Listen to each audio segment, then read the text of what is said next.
You're listening to the Fresh Hell podcast. Fresh Hell contains stories of a disturbing and often graphic nature and is intended for a mature audience. Please don't let your kids listen to this, or they might turn out like us.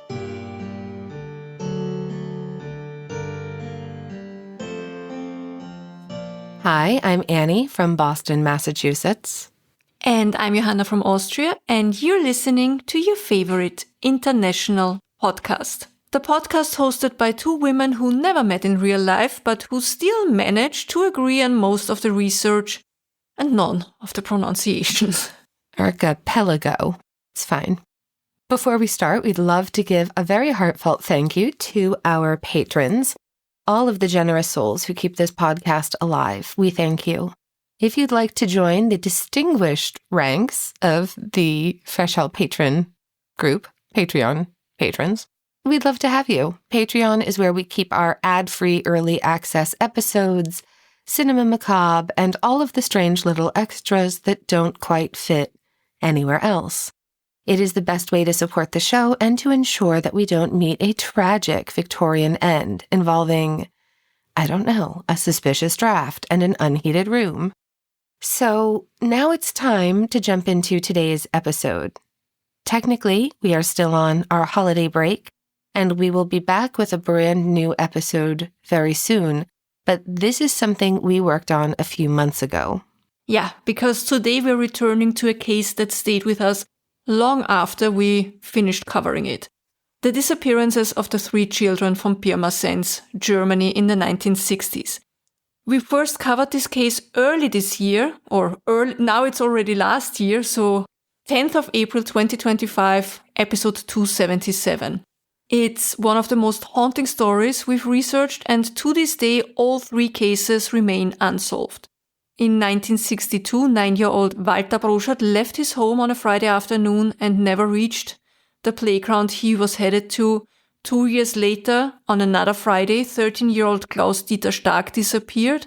And lastly, in 1967, 10-year-old Eveline Lüppert didn't return from school. 3 children, all gone without a trace. A man known locally as the Waldmensch was considered the main suspect, and he was questioned, he was committed to a psychiatric hospital, but ultimately released. And no charges were ever sustained. And the disappearances remain unsolved.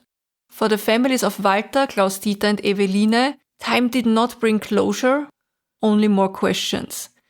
Eveline's cousin, Henry Hauck, grew up with that absence as part of his family history, and years later, he decided to confront that silence head-on. Henry is a filmmaker, and he's behind the documentary Spurlos, Warum die Zeit keine Wunden heilt. The film revisits the disappearances, the investigation, the rumors, the theories, and, just as importantly, the impact these events had on the families and on the town itself. It's a thoughtful, careful piece of work, and it brings forward details and perspectives that hadn't been part of the public conversation before. Henry has spent a lot of time researching these cases, interviewing witnesses, and following leads that were never fully explored. He has also developed some of his own theories, including questions about who had access, motive, or opportunity. And he brings a unique combination of personal connection and investigative discipline to the story. We're very grateful that he agreed to speak with us and to share both his research and his experience of making Spurlos. This conversation offers a deeper, more personal look at the case, at memory, and at what it means to live with something that has no ending. Here is our interview with Henry Hauck. For our listeners, Henry, could you start by introducing yourself and telling us a little bit about yourself? A little bit. Okay, my name is Henry Hauck. I'm born 51, went to school, went to university, and then I started in the film industry as camera assistant, later on cameraman. Then I started producing my own films and almost got bankrupt because of the high cost of the laboratory at this time. 60 millimeter was horribly expensive. So I started to find other ways of post-production, and I was the first guy in Munich who used computer editing, which was at this time very successful, but also a lot of stress. And because of this stress, I decided 2002 I have to stop this way of living. And I sailed around the world for many years. And coming back about 3 years ago, first I lived in the Philippines. And at this time, I got the idea to make the film about my cousin. And then I was coming back into Germany. I'm in Germany now to finish the film, to finish production. I'm in my old little hometown here in Clausen in the Westpfalz. And I liked it, and I decided to go back to my hometown, and I lived as a producer for documentaries. Yeah, that's it. In short, my life story. I can tell you much more. I can tell you about my climbing, my Nepal excursion, but this would be too far. I think you were living Annie's dream life, sailing around the world. That's something Annie want to do. You were sailing around the world, living my dream life. No doubt. This was really great time. And that's why I spent almost 20 years on sea. Amazing. And then you thought, okay, you return back to Germany to make a documentary about your cousin, Eveline, who is one of the missing children. What inspired you to do that? Like, why did you think this is now the right time to make this documentary? To be honest, I forgot the whole thing. I'm for sure now I remember, but at this time, about 3 years ago, I forgot Avi completely. And then my uncle had his 90th birthday, and I was coming from the Philippines to Germany for the party. And also we make a little home video where he tells about his life, the life of my grandparents, the family life. And in that context, he mentioned Avi as well. So then I got the idea. I remember how this time was, how difficult it was for the family. And I would like to know more about it. And I start to go to an archive to read books about it. There are even the guys have wrote a book about the whole story. And for sure, the next step was to make a documentary about it. Yeah, so that's what I did. So was this something that was kind of not openly talked about in your family after a certain point? Like, because you said you forgot a lot of things. How old were you when she disappeared? I was 16. 16. At this time. And how was it? How was your family dealing with the disappearance afterwards? I must tell you, to understand my situation a little bit better, that I was not in Clausen at this time. I was in an intern in Speyer, which is quite a distance. I was in a gymnasium over there. And I got one day a phone call from my mother, and she told me about the disappearance of Evie. So I see the whole thing. I had more idea what's happened after I speak with my cousins, the sister and the brother of Evelyn, also with the people I interviewed in the film. I have more ideas about what happened at this time, and as at the time itself, because I was intern in a very religious institution, and so I know she disappeared. I also helped a little bit because I was involved in photography, so I made some pictures of her that were available for the press and stuff. But that was all what I did, and I was not so much touched at this time. I have to say, it comes all very much, very, very, very much later.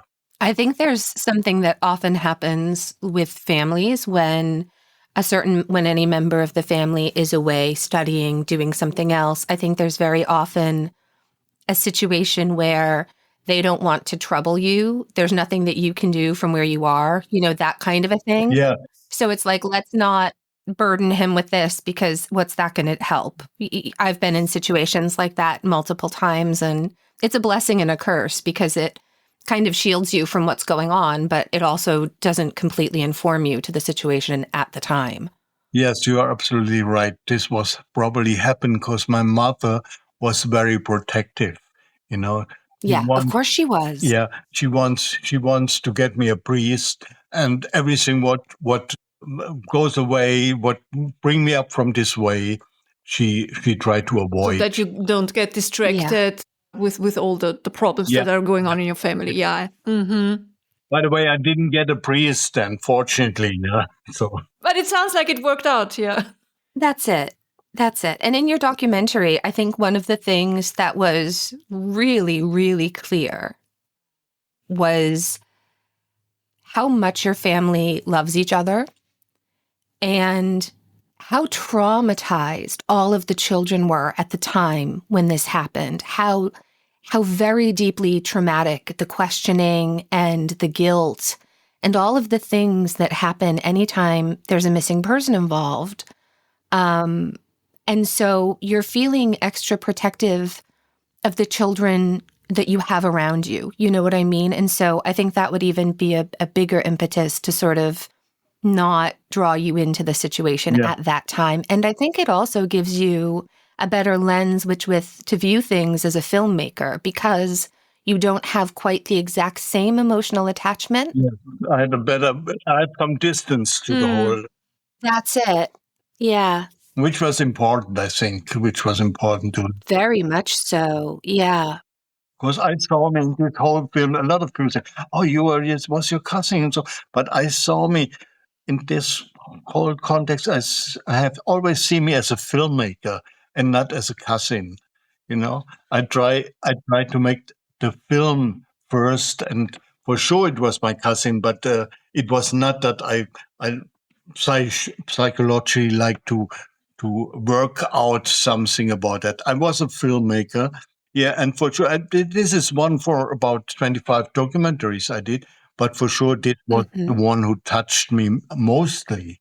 Well, it's very clear what you were saying earlier about even just developing film at this time. It's very clear from the film that you are first and foremost an artist, and this is your medium, and this is how you share things with the world. And I think had you not been her cousin, this case perhaps may never have reached you in the way that it did. So I feel like it was the perfect combination. I feel like you were in just exactly the right situation to be the one to tell this story. It also opens doors a little bit because at the moment where I said, one of the victims was my cousin, people were much easier for me to contact.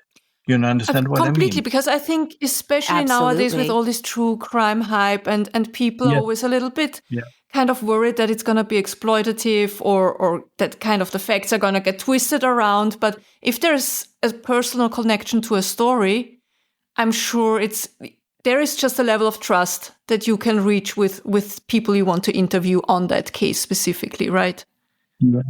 Yeah.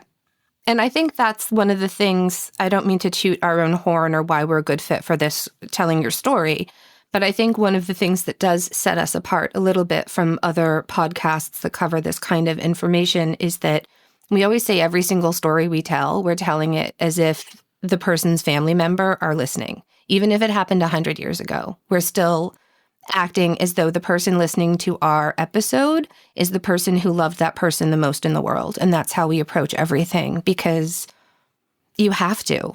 You mentioned gaining access to people was maybe a little bit easier for you, but how did you approach that? How did you have access or gain access to the records? Was there anyone trying to stop you or tell you, why are you talking about this all those years later? Just let it go and just don't ruffle any feathers? Some family members of the missing children say deny to speak with me. It's exactly that argument that you point. Why don't you speak about this? It's a long time gone, and we don't want to hear about it even. But it was part of the history of Pirmasens. It is part of the history. That's also proof that so many people went for a documentary in a cinema. It's almost 5,000 people went to here in Pirmasens. Yes, we had 20 sold out screenings. So that means you cannot say, let it be, let grass go over it. It's still, after such a long time, it touches the people. Otherwise, she would not go to the cinema, right? Yeah. That's right. Well, someone in your I can't remember who in your documentary, but there was a point where somebody was saying, it might have been you, that regardless as to your personal relationship to any of these children, these were the children of Pirmasens, and the fact that this happened to their children matters to everyone. If it happens to one person, it could happen to anybody, and this case more than others. That is absolutely true. Yeah, and like after the film was released, for sure, here in this little town Klausen, where I live now, some people came and said, "Oh, you are so right with it, because I experienced this too. My parents didn't let me go to the school." So to understand the situation, this is a very small town. And if you are good in school, they send you to a gymnasium, which is like a high school. And some parents, after this happens, denied to send their children to the school. They blocked their future because of that. They were so much afraid that they didn't send the children for a better education. They're now working as a whatever, but they didn't have the chance to have a better education because the parents were so much afraid to send the children to let them go. somewhere. That is also an interesting aspect. Yeah, definitely. Yeah, we had an interview with a woman whose older sister got murdered. You remember, Annie? And this scared the parents into being much more protective, and you know, the children even. She was a baby when her older sister was murdered, but still she kind of felt this heaviness that came over the families, and people get scared because of these things, especially in the small communities, because you always think this happens in the big cities, right? But it doesn't happen to us. Everybody knows everyone. Yeah. This is the kind of thing you have to think this is something that happens to other people, because to do otherwise is madness. But then when it happens to you, it's always interesting to me when people have a reaction of, oh, just let this go. Just let this go. Why are you digging this up? This is painful. Just let it go. And I always feel like if that's your opinion, then you must have never gone through anything actually painful, because there's no letting it go. There's no letting go of a situation like this. I think people handle it differently, no? Right? Yeah. It's just so toxic to pretend it never happened. That's like the worst thing you could do, I think. It's painful. Henry, what was for you the most surprising or most shocking thing you discovered during the research for your documentary? For me, very clearly was that, let's put it like this. On the very beginning, like almost every member of our family, were thinking Justus, who plays a very important role in this film, was the suspect. He was a perpetrator, is the right word. He was the guy who killed the children. When I was reading, was in the archive, the Verhör. What is the name for Verhör? What can you help me? Interrogation. Thank you. The interrogation between the Ernst Fischer, who was the Kripo of the police in Pirmasens, and Justus, and his assistant, and Justus, then it comes clear for me that this guy was innocent, you know? And this was for me the main thing, because it changed my view to Justus. Before I was thinking, yes, this must be the guy. Like my family said, this was the guy. Everybody in my family was thinking this was the guy. But after reading the book of Ernst Fischer, after reading the interrogation papers, it was clear that they've just found something. They had to found something because it was a very big thing. This whole case in Pirmasens, and not only in Pirmasens, in the whole area of the Rhineland-Pfalz, Rhineland-Palatinate. Yeah. Anyway, you understand. So this was for me the main part. And as you said, I think he was the easy mark, the easy culprit, because he was this kind of outcast or didn't live in the community, but was kind of Einbrödler. Yeah. But I think he was really popular with the children, right? Yeah, he was very popular with the children, and he lives in the forest. Like, I'm very sure you read Thoreau Walden. Yes. And he was like this. I think he was influenced by him because he was very interesting in this kind of stuff, in philosophy and so on. And he decided to live in the forest. Even he comes out of a very wealthy family, and his family would like to have him in the business. So it was a jewelry business or something like that, as I remember, right? Exactly. Yeah. Exactly. It's a very famous jewelry family here in Pirmasens. It even exists, the jewelry, but I think the owner changed. But you see, they say even keep the name of Justus jewelry until today. So, but Günter Justus itself, he decided to live in the forest, and also as the adults didn't like him so much in this time because he have long hair. He wear always a green army parka with what this time was à la mode. Yeah, everybody. I even had one at this time, I remember. And but he was so out. He was called Gammler, if you understand this word. It's even lower than a hippie. And on the other hand, dirty hippie. Yeah. And the adults didn't like to speak with him, but the children liked to speak with him. The children liked to play with him. And then it comes out that he was very intelligent, and he helped the children with the homework, with math, with all kind of homework. He played soccer with them. He teach them to swim. And you must see at this time, parents were working and the children were all day alone. Yeah, sure.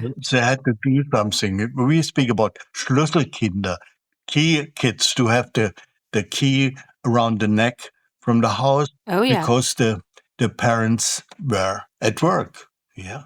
Yep, that was the norm for me as a child, and I grew up in the 80s. Yeah, so, totally the same thing. You see. So, and that for the children liked him very much. And now the police, especially Hans Fischer, the head of the Kripo in Pirmasens at this time, they were thinking there is something sexual behind him, but he was not sexual. There was nobody who later on in the court says that he was molested from Justus, and it's just the opposite. He always tried to avoid that. Yeah, he tried to avoid it. Sure. It just was nice to the children. Children liked him. He liked the children. He played with him. So that's it. It seems like a wild thing, but I can think of a handful of people that are kind of similar to Justus, like people who today would probably be diagnosed with some sort of mental health problem and medicated and live a slightly more quote-unquote normal life. But this just sounds like somebody deeply neurodivergent or a little mentally ill, but not so ill that he was a danger or a problem. And he had enough money to just do what he wanted. Yeah. No, the money part was a problem for him. First of all, yes, he was schizophrenic. How you pronounce schizophrenic? Schizophrenic, yeah. She was schizophrenic, but in a mild form. And he was definitely not violent. Yeah. Right. Yeah. I just mean from a financial point of view, when you have a loving family, when you have a family with money, it's a different kind of freedom than if you've got nothing behind you. Yes, this is basically right. But he didn't want the money from his family. No, of course he didn't. That's why he was living in the forest. Yeah, so he even stole the money away. Yep. There was I spoke with somebody who was in the shop at this time when Justus came and throw some money that he received from his brother in the shop and say, "I don't want your money. I want to live independent." And the way he makes money is he works on a market. He helps, load and unload the goods for the market. He works in a construction site. He makes, when he need money, he makes money. He didn't need a lot of money. So he worked sometimes for a couple of days, and then when he had enough money, he stopped working for months. Yeah, sure. That was his life. But let me tell a little funny story, especially. The people on the market, they liked him because he always helped them. They gave him money or they gave him goods. That was also something. They gave him fruits. And one day somebody gave him a half of a chicken. So at this time, it was already known that he was the suspect. So the very famous Bild-Zeitung, that's the biggest tabloid we have here in Germany, sent a reporter to watch him. And this reporter followed Günter in the wood where he ate his chicken and put the bones in the ground because he was very, very much touched about nature. So he put the bones in the ground, and this journalist later on put out the bones and made a headline, Menschenfresser, man-eater, cannibal was... We found a cannibal eating the bones were still on his place, the bones of the chicken. Yeah. So this is the way that some press make a sensation about them. Oh, yeah. Yeah. No, I'm jumping a little bit, but it just came in mind that this was a... No, that's a perfect example of why you have to be careful about who you talk to. Yeah. Also who you trust and what you read, because that sounds very typical for I don't want to say for Bild, I don't want to get sued by Bild-Zeitung, but let's say for tabloids. So you changed your mind about Günter. What about your family after your documentary? Did they change their minds as well? The sister and the brother changed their mind too, yes. They changed it. Maybe the brother changed it a little bit earlier because he saw Justus very often in the city and he could not imagine that he was it. And then the older members of the family, our grandma, for sure, the parents of Evelyn itself, they didn't change their minds. They were convinced. And then also this funny story happens that my uncle, he got addicted. His life was destroyed after his lovely Evelyn disappeared. So he started drinking. He took pills, and as a result, he came in a Nervenheilanstalt, in a psychiatric clinic. And I think it was not a coincidence that the head of the psychiatric clinic, Dr. Kleisel, put Günter Justus at the same time also in this clinic. Probably he liked to see what happens. And what happens is my uncle tried to kill him.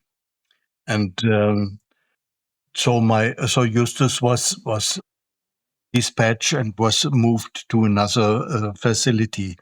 But imagine that how a psychiater can be so rude to That's cruel. Yeah. Yeah. It's very cruel. Yeah. Very cruel. But he has a history in this case as well, because can you imagine nowadays we cannot imagine this, but at this time he joined the interrogation and he disguised himself as a policeman. He put his white doctor coat away and put some clothes on that he looks like a policeman and joined the interrogation. Psychiatrist. The psychiatrist, yes, exactly. That's crazy. What? It's That's crazy. really unbelievable how a psychiatrist can do this. I have really a problem with psychiatrists. Yeah. But I mean, I can understand yeah. wanting information, but this isn't how. I mean, just read the transcripts then in that case, or wouldn't that be? And you figured this out when reading the transcripts and all the records and documents about the interrogation? This is maybe the reason why the police were so much against my research. You know, they try to put every stone in my way, not that I could not finish this film. But fortunately, for example, I didn't have. First of all, they said, "Oh, these police reports and the court reports are not available anymore." You know, so I trust them, but still, I try to find some other ways. I ask a organization to find these papers. They say, no, it is not available anymore. Still, a friend of mine, he's a lawyer as well, said, no, that's not true. They must be available. This was a big case, and it's a long time ago, but the papers, the court reports, the Kripo reports, the police reports must be somewhere. And finally, I found them in an archive in Speyer, just a town where I was at this time as an intern. So they denied access. They said, "Oh no, we cannot give you this paper. They are not public anymore." And my friend said, "This is not true. Urteil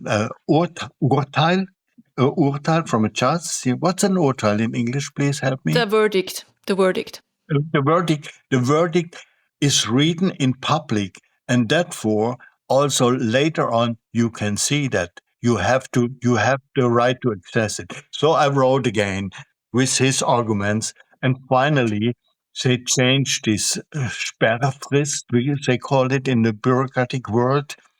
They changed this Sperrfrist, and I was able to see all the documents, and there are a lot of documents. There This was is about unbelievable. 5 meters of documents only for that case. Yeah. And I could see about 20% in this 1 week where I was in the archive. And also I found this interrogation where Dr. Kleisel, the head of the psychiatric institution, was disguised. Yeah. And for sure, I like to make a copy. They didn't allow me to make a copy. They said, yeah, you can read, but you cannot get a copy. It's against the rules, which is stupid. You know, if I can read it, why should I cannot make a copy? Yeah, that's almost like the Vatican archives where you're not allowed to make copies. Just read through it and remember what you wanna remember, and that's on you. Yeah. So I had my mobile phone with me, and there were 167 pages, and I start making picture of each page. Yeah. On page 16, they catched me and said, "Oh, you have to leave the archive now. It's against the rules." So big discussion starts again, and my argument was, I don't understand that you allow me to read the documents, but not to copy them. How can I have 167 pages in my mind? So then the strange thing happened. They said, "Okay, we make a compromise. You can read the documents in your mobile." So the next 2 days, I read 167 pages of interrogation in my mobile. Dr. Kleisel says, Günter Justus respond, Dr. Fischer say, like this. And later on, I transcribed it to paper, and I used it as a for the film. And also this document, this interrogation convinced me that Justus was innocent. Yeah. But this interrogation was the biggest part of that I found in the archive. Yeah. Yeah. You know, my gut instinct watching, when Johanna initially told me about this case and watching the lovely documentary that you put together, I just feel like if it had been Justus, it just doesn't make sense. Like there would have been a lot more problems. I just don't think someone that takes children would just only occasionally take them on the odd Friday. You know, it doesn't fit. It just doesn't really, I think well, we'll get into that later, but yeah. What I find really exceptional and interesting is that Günter Justus then returned to Pirmasens and lived there, because usually, I think it must have been hard for him though. Do you know how the people in the city or in the town reacted to him afterwards? Basically, the whole thing changed a little bit while there was this court time, because the people realized that he was not guilty. All these witnesses against him later on in the courtroom said, "Oh no, the police pressed us to say that. I cannot say that anymore. He didn't rape me. No, maybe he was also not the guy who pushed me in the bushes," and things like this happens. And suddenly, yeah, and then can you imagine? There were so many. The crimes happened between 1960 and 1967. The court itself was much later. It was 1974. So these children who played with him in the 60s were now adults. And they stand up and say, no, this guy cannot be guilty because we know him so good. He helps us so much. And he never touched any of us. Yeah. Yeah. So, yeah. He had problems, but that wasn't one of them. These people went also to the courtroom and they applauded after the attorney of law said, okay, I'm pulling back, and the Anklage was Anklage zurückgezogen. How you say it in English? The charges. They pulled back the charges. Yeah. The charges were yes. Yeah. So there was people who came with a flower bouquet to him and say, "Congratulations, we are happy that you are free again." Yeah. That's amazing though, because so many times we see that even if people are innocent, the community turns against them, and even if then later on it's proven they're innocent, there remains this kind of, they remain outcasts and usually leave the community forever because they just can't stay in there and living like this. It was different because it even turns in the opposite. People liked him even more, right? So the lawyer says that very clearly, and also that the sympathy were to Justus because he was a mild person, helpful person, and so for sure some people would think until today he's guilty, but they probably do not know that what I know and what we could show in the documentary here. So you have an interesting theory, I think. There are many theories, but and we still want people to go watch a documentary, of course, but just like a little teaser. In the documentary itself is no speculation. If you ask about my theory, I can tell you a speculation that I have, a speculation. If it's true or not, I don't know. Yeah. But at this time, there was in Belgium a very famous child killer called Dutroux. Basically, he was not a child killer. He organized children for important politicians and industry people, and a huge human trafficking case, basically, with very high up people involved. Yeah, the Jeffrey Epstein of his day. Yeah, so it maybe goes in this direction. It maybe goes in this direction. The other thing is that the police always was thinking it's one suspect for all three cases, but that can be a coincidence. They say, it was always Fridays in the afternoon, so the press could not report it before Mondays. Therefore, it must be an organized type of crime. But it can be also a coincidence that it was always Fridays in the afternoon. Yeah. Yeah. The Fridays in the afternoon thing, I feel like could go one of two ways. It's either just coincidence or, like you said, something planned because of the media thing. The thing I can't stop thinking about are if it was on a Friday every 3 years or so, and this is a horrible thing, really horrible thing to even contemplate, but could there have been a much, much higher number of missing children from around the country and surrounding countries? Somebody who traveled for work and he only happened to be there and when it's a Friday, if he takes a child, he's got the whole weekend to decide where he's going, what he's doing versus, that's a horrible thing to think, but it feels like they have to be connected in some way because the circumstances under which they disappeared and the town, like it's not like we're talking about New York City. We're not talking about Berlin or it's a some small giant town. Yeah, it's a small town. Yeah. 60,000. That's too many children to go missing, I think, in such without a short it being time, some kind of relatively short time. Yeah. That speaks for that's only one guy who is responsible. I think so.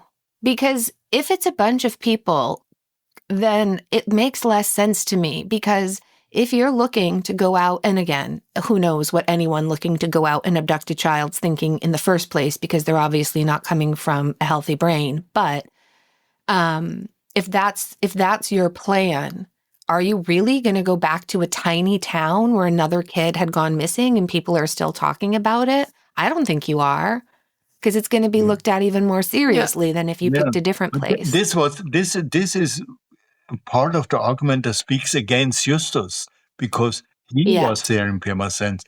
He had time. He had always time on Friday. He was intelligent enough, even he decided to live a different life.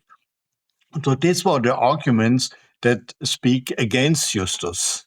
Yeah. Yeah, that's it. Also, I think if it was Justus, I just don't think anyone that has either a business desire to take children or a pathological need of their own sick brain to take children, like whatever, either way, it's not good, right? There's no good reason that this kind of thing happens, but I think it would be pretty rare to have somebody taking children over this time period with this amount of a cooling off. I just don't think you'd have this cooling off period. I feel like if it had been Justus or someone local, you would have seen it escalate and get sloppy. Usually. And that never happened, which, yeah.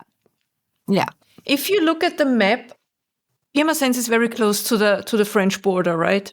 That is something I'd just like to mention, not only to the French border, also to Luxembourg border. It's very close. We are living in this neighborhood to France and to Luxembourg, and Belgium is also not far away. So this could be an argument that it was only one guy, and he tried to escape very easily, especially on a Friday afternoon, to the borders. That's it. If you grab a kid at the right time on Friday and you've done it before and it's kind of worked for you. Yeah. And the borders at this time were not very well protected because it began this German-French friendship, and there were still borders, but not so protected so much. If you know the ways, you can go through without any control.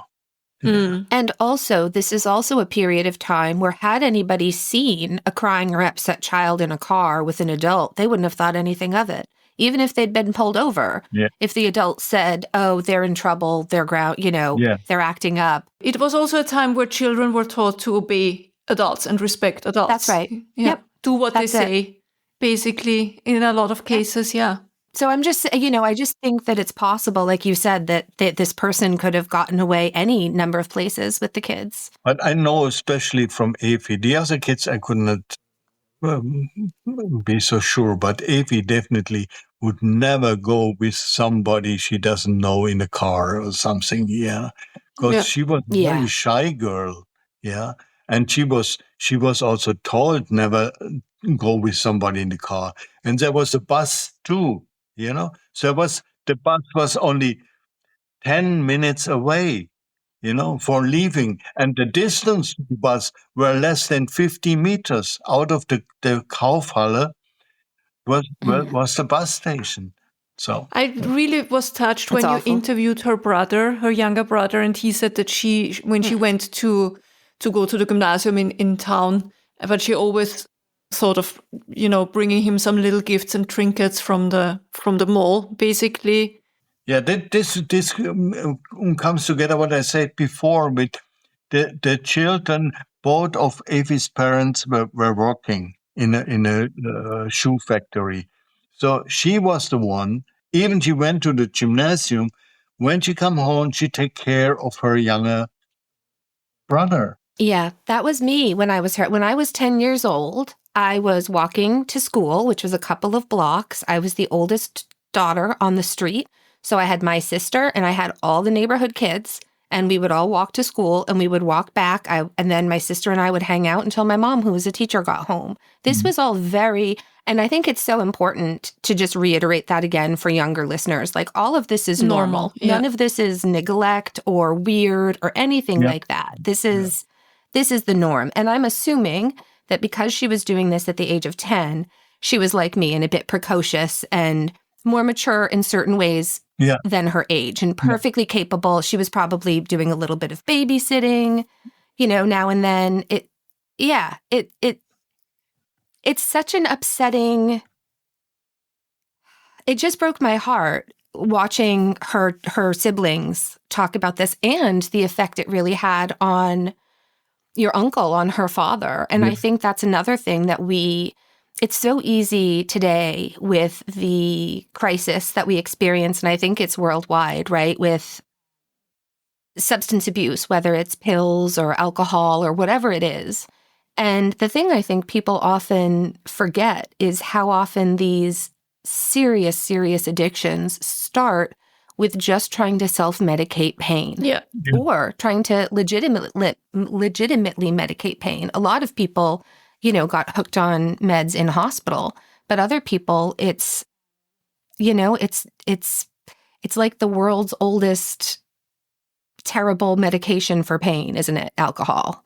And I think it's just the kind of thing that it's very easy to be dismissive and say, oh, this terrible thing happened and this person sort of fell into drink and drugs. Yeah. But this is a very real situation of how broken this lovely man was by his beautiful daughter vanishing. Yeah. It breaks my heart. It really your video, it made me very emotional. It's a beautiful film. They were married a long time and didn't have children. And then suddenly Evie came as the first child. So you can imagine. And she was their princess. How deeply in love the parents have been with her first child. Yeah. And then the other childs were coming too. But Evie was always the lovely. And then she was good looking. She was very nice. She was a beautiful child. Yes. And her grandma, my grandma as well, she loved from all her uncle is in grandchildren. English. Mm-hmm. From all her grandchildren, Evie was the favorite. Yeah. And everybody accepted she was a very nice, shy but beautiful girl. Yeah. Yeah. I was really touched when your grandmother was passing away and she said, it's okay, I'm going to be with Evie again. And I can absolutely understand that feeling. And I spoke with a psychiatrist about this, Mr. Adler, who's a very nice guy. And he said, that is not something very special. We know that from some culture in Africa and also in America, that people were thinking, it's my time. Say, go away, and say, go dying. Yeah. They died one night very, very quickly. So this probably happened to Grandma as well. Yeah. Do you think there is still a chance that this case will ever get solved? I mean, we see this kind of advances of criminal forensics like DNA and all these things. Do you think there is a possibility that one day your family and the family of the other missing children will find out whatever happened and that this is gonna get solved? After this long time, I don't think. Also, you have to keep in mind DNA was not available at this time, so nobody was thinking to Preserve, secure yeah. clothes or something. Yeah, that would be. But if her living sisters are still around and do put their information into Ancestry, yeah, that's interesting. that could be your best bet. There would probably be nothing to lose by doing that. I mean, I know that it's. Yeah, that's a good. Will you say in that's the? a good idea. That's a good idea. Maybe I speak with them about it. I would, as long as they're still alive. There is no opposite part, If you have the DNA, you have the DNA. But That's it. It doesn't mean you have the DNA of any suspect. Yeah. The only way this would help if the children, I don't know, if the children would have been taken to and given to other families, for example, and they would then, grow up in other families. Things like this happen, and they do have families of their own. I think that's a way that could work. Finding them with the DNA, the genealogy archives. Yeah.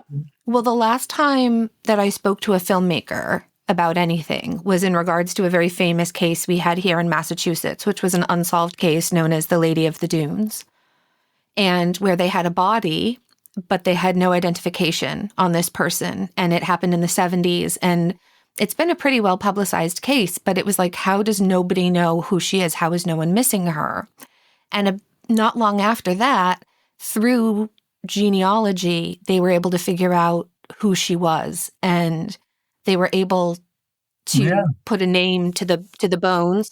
I will speak with my cousins and ask them if they would be able to do this, and I think they probably will. That's a good idea. Yeah, because even in the future, like I think right now we have a missing person, but we have no body, we have no person, we have no bones, we have nothing, nothing, right? Mm-hmm. And in the documentary, the thing that I kept coming back to, which you say often, is hope dies last, isn't it? It's like you just hold on to hope as long as you possibly can. And I feel like if her remaining, because this is why I'm adopted, and I've since found my biological family, but my half siblings, nieces and nephews all show up so if she's out there somewhere, or even if bones are found somewhere or have been found somewhere and they don't know whose they are, it could potentially give you the answers. One, maybe not in our lifetime, but maybe in the next generation. You just don't know, Yeah. Yeah, that's a good idea, yeah. When we were thinking about DNA, I spoke even with her brother about it, but we always thinking it doesn't make sense because there is no counterpart for the DNA, but that's it. I would just get yourselves into that database though, because it's like $100 to do it. Plus it's interesting. They'll tell you like where exactly in Europe you're from. It's interesting. But the bigger part is obviously that maybe one day you'll have your answers. Yeah. Let me say something to adoption, because this was also something where I was looking into it, but then did not follow it more. But at this time also a lot of illegal adoption happens. This was after the war. Yep. Nothing was so well organized like nowadays. It was very easy. A child you can get for $20,000, which is a lot of money. So some people were specialized on illegal adoptions. Yeah. Well, there are cases from Eastern Germany where children disappeared and then later they were found in Western Europe, adopted to wealthy families. Yeah, these things happened after the war. Yeah. So, but then now comes a funny thing. Ernst Fischer also was going in this direction, and he found some children in the United States who have been illegally adopted, but none of these children, even they were illegally adopted, like to go back to Germany. They liked it in the States. They had a nice families there. They had food. They had education, and none of yeah. them said, yes, please bring me back to Pirmasens or to Kaiserslautern or whatever it was. They all like to stay in their new families. Oh, well, can you imagine how terrifying that would be, like as a child? Because you don't know what, if you were taken as an infant and then you're a 10-year-old and they're like, we're taking you home to your family. And it's like, no, this is my family. What are you talking about? I mean, the positive thing, if you see the glass half full, then at least you know that the children had a good life and a good family, that they were loved. Well, that's true. You know what I mean? That's the best. I think that's the best we can hope for. And I think that's the thing everyone always hopes for, right? They like to imagine that hopefully something happened, they were taken, and they've had a beautiful life, a beautiful, happy life somewhere. Yeah. And there's no harm in hoping for that. I mean, why not? Also in Pirmasens itself was a very huge garrison. I think it was after Rammstein, it was one of the biggest in Germany. So a lot of soldiers were there. And it's also proved that some children without parents, they were always playing with the soldiers, and then they went with the soldiers to the United States. Yeah, you can call it now an illegal adoption, or maybe it saved the life of the children and make a better life for the children. Yeah. I think in all these cases, we have to assume that the people who were good intended, and the people that were not, we hope they get what's coming to them. Definitely. I'm still so touched by just how beautiful your family is. I was saying to Johanna after I watched the film, I think a tragedy like this is the great test for a family, right? Like having a really serious tragedy or situation happen to your family. It's such a make or break situation. And so many families become fractured because they're all coping with their pain in sort of different and cross-purposed ways. But I was so touched by how, and I think because they know you, the guard was much more let down in them talking about their memories of her and their feelings about her. And I'm just so glad that her family, your family, is so clearly bound by love in such a strong way that even though this is something that has chipped and broken and done damage, it hasn't destroyed it. It hasn't. Your family remains intact and together and working together to get through this. Yeah. Yeah. And that's not the case for everybody. It's good that you have each other to be. I hope I make sense. Yeah, it just makes absolutely sense. Yeah. Even if not all the cousins didn't like to speak with it in front of the camera. Yeah, but this I understand too. Also, some of the sisters of the other children who disappeared, they spoke with me, but they didn't like to speak with me in front of the camera. On camera, sure, we can understand. Yes, we can. Absolutely. It's not for everybody, and it takes some time for some people to get used to it. Yeah, definitely. I have a question because it happened once in a while that Annie and I get emails from family members of people who disappeared or were murdered in the podcast. And it's always kind of nerve-wracking in a way because we always really hope to do the cases and the victims justice. But we also know it's very hard nowadays. There's a lot of true crime content out there. And how is it for you as the family member of a missing person to then hear somebody talked about it in a podcast or, people who are not involved in the case? Do you think it's a positive thing or is it kind of more a negative thing to get the attention on the case? I think we should not forget what happens, especially not because still every year in Germany and also in the United States, a big number of children disappeared.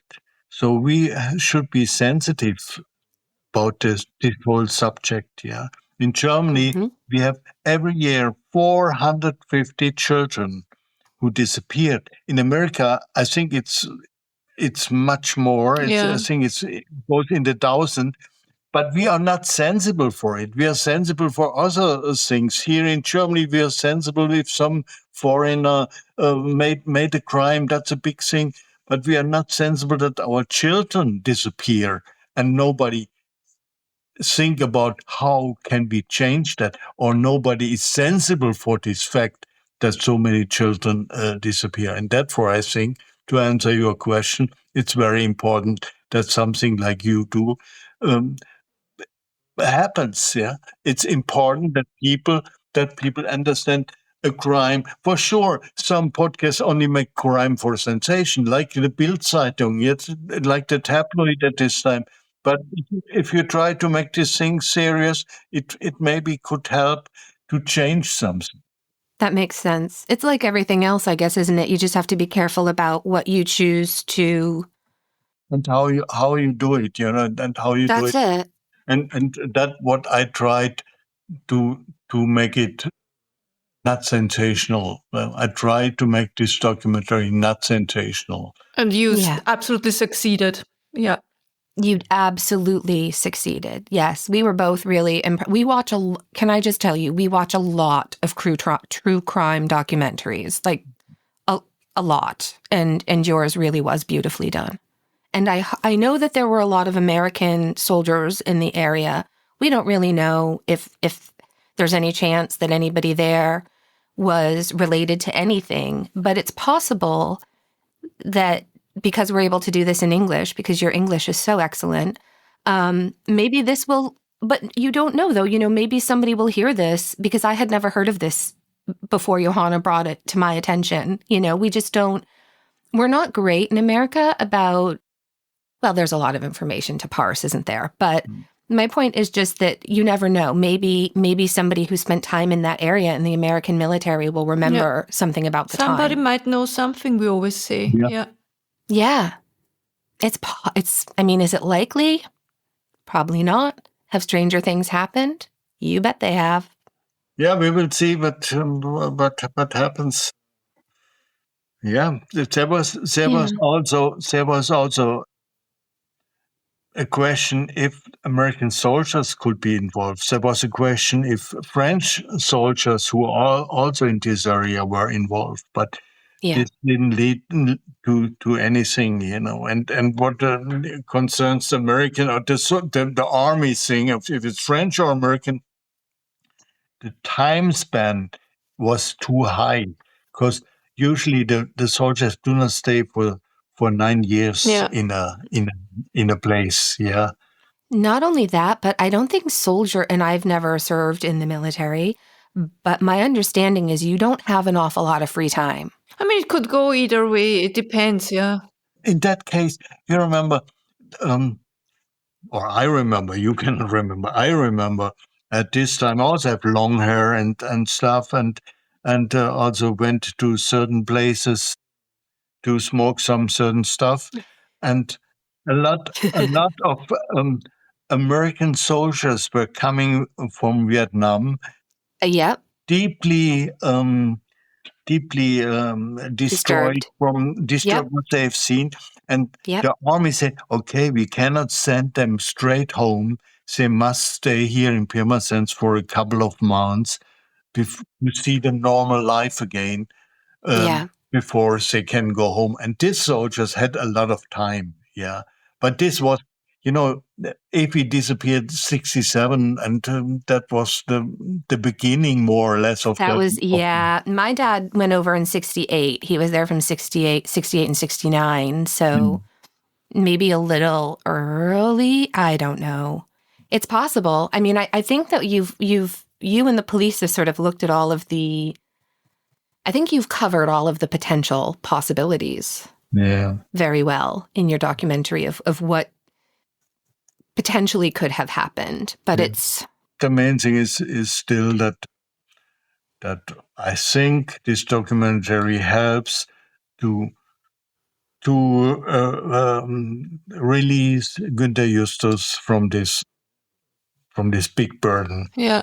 Because I think it proves more or less that he was innocent.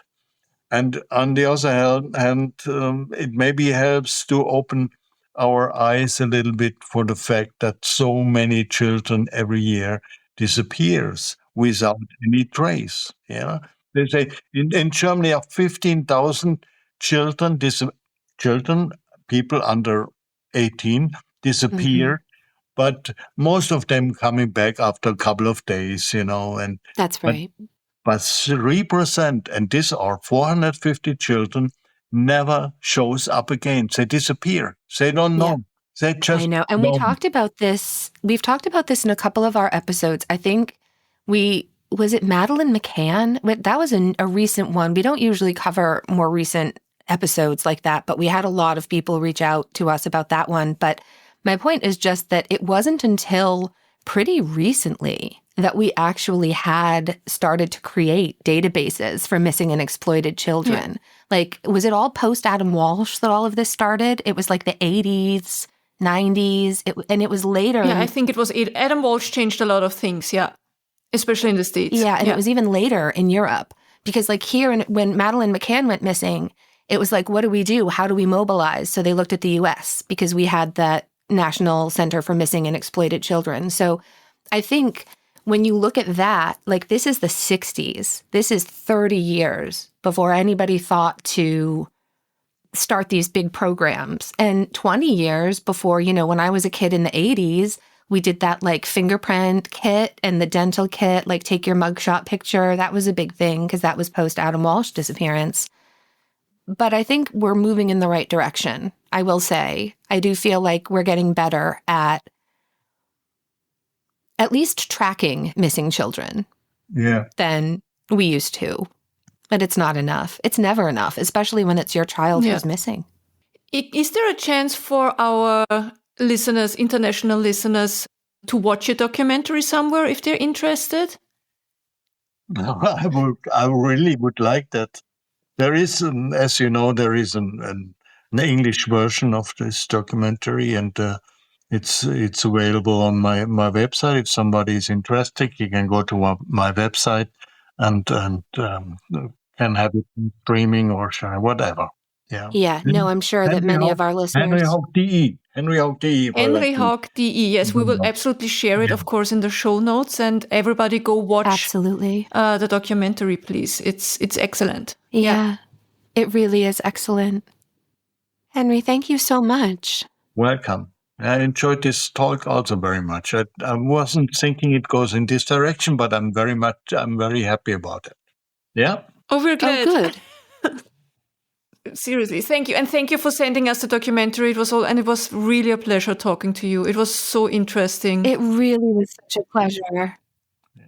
Just keep us posted, please, because I just want to go over and hug all of you. I know I'm the emotional, weepy American who just I just want to give you guys a hug.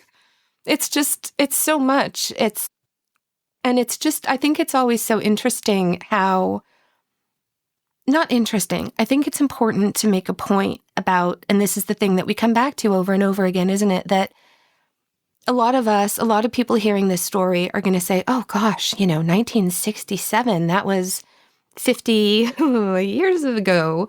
But at the same time, for her siblings, for her parents, for the people who loved this child, it was yesterday. And also, it's a whole life without her. And I think unless you've experienced that kind of paradigm shift in your life, you can't. It's such a hard thing to try to explain to people, and why we try so hard to make people understand that this isn't just interesting or spooky. Like, these things have roots and they run deep. And very real consequences. If you'd like to learn more about the case or watch his documentary, Spurlos, warum die Zeit keine Wunden heilt, you can find it on his website at henryhauck.de, and of course we'll link to it in the show notes. We're gonna share it on our socials, so keep an eye out for that. And there's also an English version available, which he sent to us. We will be back next week with a brand new episode. If you enjoy the show, please take a moment to rate, review, and subscribe wherever you listen. And to follow or to keep up with Annie's new tradition of sharing reviews with you, this is from 3 years ago. From Bodica, I hope I pronounced it correctly, 131. Consistently excellent, 5 stars. Quote, favorite podcast hands down. The hosts Annie and Johanna have wonderful chemistry. Their banter is warm, funny, and sincere. I feel like I'm sitting around a table with them. Research is impeccable, and I appreciate the care and compassion they take when discussing victims and their families. Looking forward to new release each week, end quote. Thank you so much. So nice. Thank you. As always, you can also leave comments on Spotify and on our YouTube channel. And yes, we do read all of them. That's right. If you like more Fresh Hell in your life, you can support us on Patreon for ad-free episodes, early releases, and all of the fun extras. And you can also join us on Facebook. Join our group of wonderfully kind weirdo hellions. Also visit our website at freshhellpodcast.com. There you'll find all the links to everything you might need. That's right. And if you want to reach us directly, our email and P.O. box are listed there as well. And that's it for this week. We'll be back next week with a brand new episode. And until then, please tell your pets we said hi, hug them, cuddle them, treat them kindly, be kind to your fellow human being, and be kind to yourself. That's right. Remember to love the unloved, and remember that if you're going through hell, keep going. Tschüss. Bye.